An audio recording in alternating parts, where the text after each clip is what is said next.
Hi everyone, and welcome back to Our Take on Cruise with Shannon and Roger, or Roger and Shannon.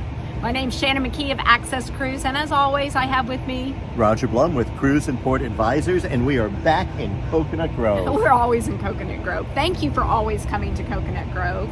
You know, it's a busy schedule these days, right? It's amazing how busy life is for all of us, and I think that's a good thing. You know, between family and for me with young children, or teenagers I should say, not really young children, but teenagers, there's always a lot going on. You're kind of an empty nester.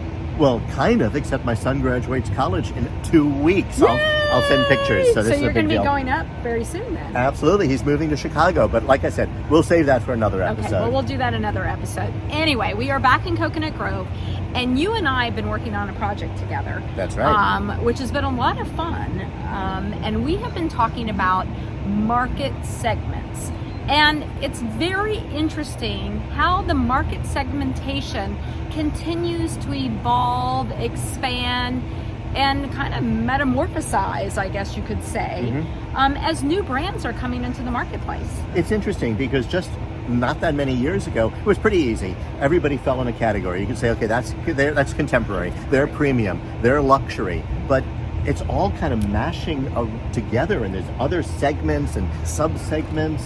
I know, we were putting all these segments together, and of course there's budget, there's contemporary, which would be your Norwegian, Carnival, Royal Caribbean. Then there's premium, you know, your celebrities, your Princess, your Holland America. But then there's now a new category that's come out, what kind of adult, right? Yeah. Which is Viking Cruises is adults only, Virgin. as well as Virgin is adults only. And then of course we have luxury. Then there's expedition, and then there's river, and then there's now this, I think, even another category, what, ultra luxury?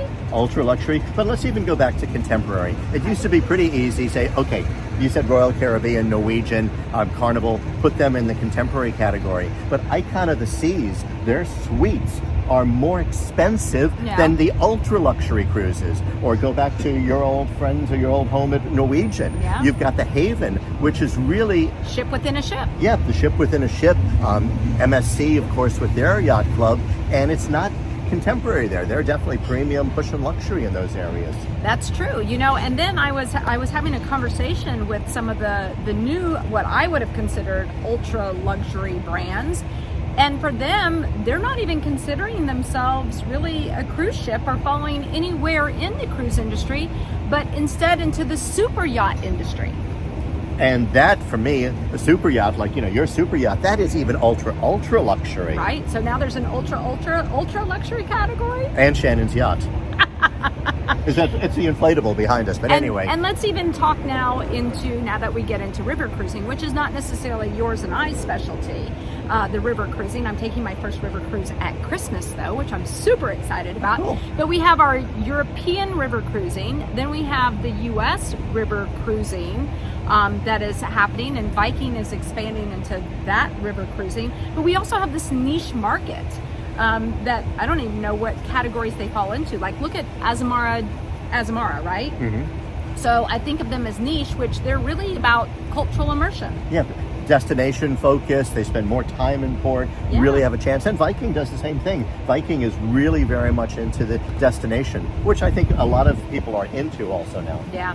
So I think the cruise industry, as we see new brands continue to grow in the industry, which we have seen over the last few months, and we've talked about this before, I think we're going to continue to see more and more kind of categories, subcategories, as they try to define themselves and target their market, and it's just going to continue to grow and expand. I think it's fascinating. You know, as I said, you can't just categorize saying that this cruise line is this, because they have different segments, they're doing different things, and it's pretty cool.